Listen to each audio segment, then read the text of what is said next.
Sveicināti jaunieši un vecāki! Turpinam iet cauri 2024. gada 9. klases matemātikas eksāmenam, un šodienas epizodē mūs sagaida leņķi, bisektrises, trapeces viduslīnija un Pitagora teorēma. Ko tur daudz?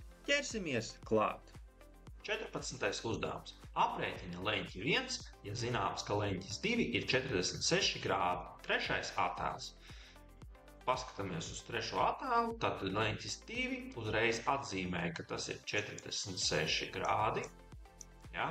Un pie leņķa 1 ielikšu jautājumu zīmi, lai tā vizuāli vieglāk tā saprast uzreiz galvai, kā rēķināt. Te mums ir liels jautājums, kas ir šis pa leņķi? Jo šeit redzam lociņus, šeit ir lociņš, šeit ir kvadrāts. Tad, kad jūs redzat šādu te kvadrātu pie leņķiem, tas nozīmē, ka tas ir taisns leņķis un tie ir 90 grādi. Tad tie ir tie 90 grādi. Tālāk mēs izmantosim tādu īpašību, ka šīs leņķis, kas ir šīs, ir izstiepts leņķis. Un izstiepta leņķa lielums ir 180 grādi. Tātad, ko tas mums pastāsta? Tas pastāsta to, ka visi šie trīs leņķi kopā būs 180 grādi. Un tad loģika pavisam vienkārši, ka leņķis 1 ir vienāds 180 grādi, mīnus 46 grādi un mīnus 90 grādi. Pirmais, ko es izdarīšu, varbūt atņemšu uzreiz šitā mīnus 90, tas būs 90, mīnus 46, tas būs 44 grādi. Piemēram, uzdevums izpildīts. 15. uzdevums. Izmantojot cirkuli un lineālu, konstruē leņķa A bisektrisi. 4. attēls. Ar cirkuli vilktajām līnijām jābūt redzamām. Šajā uzdevumā mēs pāriesim uz citu programmu, kurā mēs varēsim ar digitālo cirkuli uzzīmēt šo leņķa bisektrisi. Sāksim ar to, ka uzzīmēsim divas līnijas, kas mums attēlos leņķi, kuru mēs gribam sadalīt, kurā mēs gribam uzzīmēt bisektrisi. Tālāk noliksim šī te cirkuļa adatiņu uz virsotnes, nedaudz paplatīšu, un zīmējam līnijas šādā veidā, tā lai izveidoja šādu tā kā arka.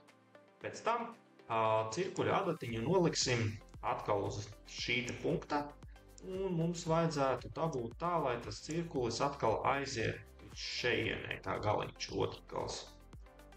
Šitā te, ļoti labi. Šitas te pabīdu precīzāk un atkal zīmēju. Tā kā pusapli, šādā veidā.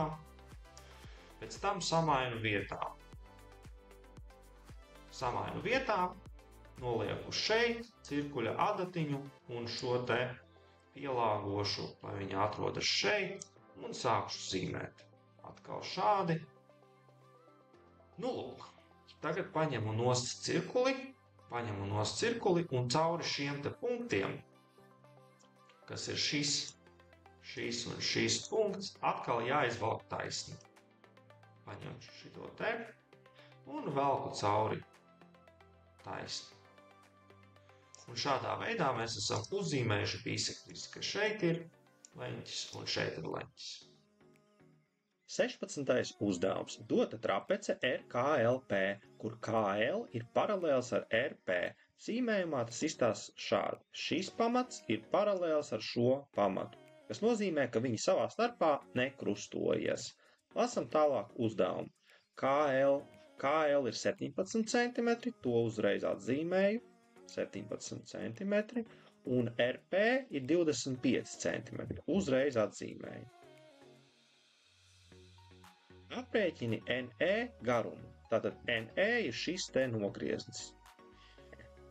Sāksim skatīties, kas mums ir dots. Tātad mums ir dota trapece, kur doti abi pamati. Viens ir 17 cm garš, otrs ir 25 cm garš.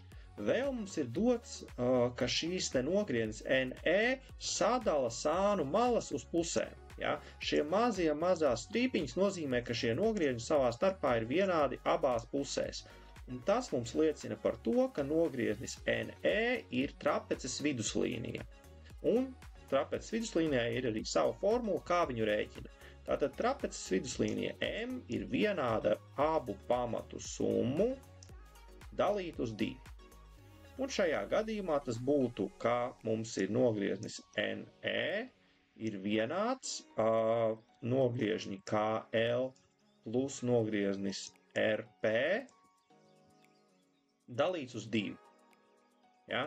Un saliekot skaitus iekšā, 17 plus 25 dalīts uz 2, 42 dalīts uz 2 ir 21 centimetrs.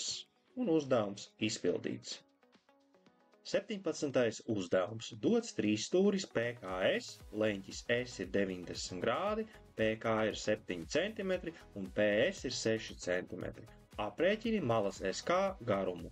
Tātad 6. attēls ir šis te trīsstūris. Pats pirmais, kas mums ir dots, ir tas, ka leņķis 90 grādi. Tātad šis te kvadrāts mums ir 90 grādu leņķis.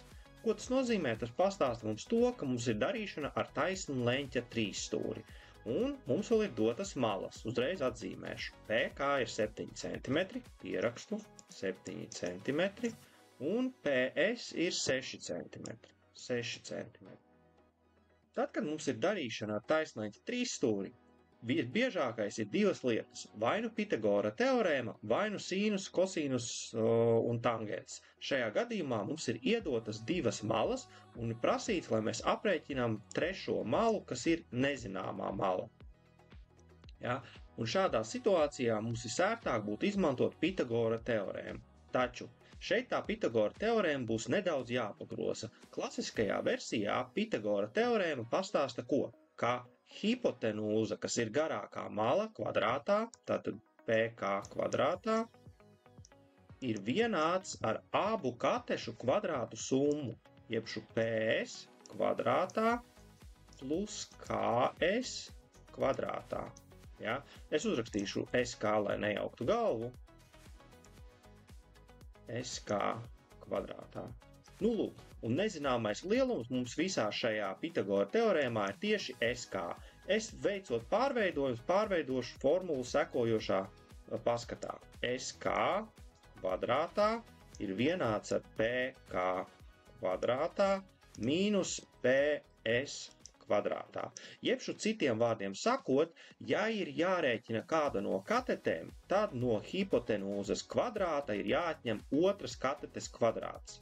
Un ieliksim skaitus iekšā. Tad ar skaitiem mums SK kvadrātā būs vienāds PK kvadrātā 7 kvadrātā plus, nav plus, kļūdos, mīnus, jābūt uzmanīgiem, 6 kvadrātā. Un skaitliski atņemot 49 mīnus 36 ir 13.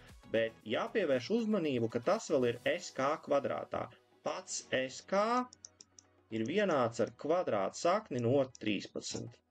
Nu, lūk, esam izgājuši cauri no 14. līdz 17. uzdevumam no 2024. gada matemātikas eksāmena.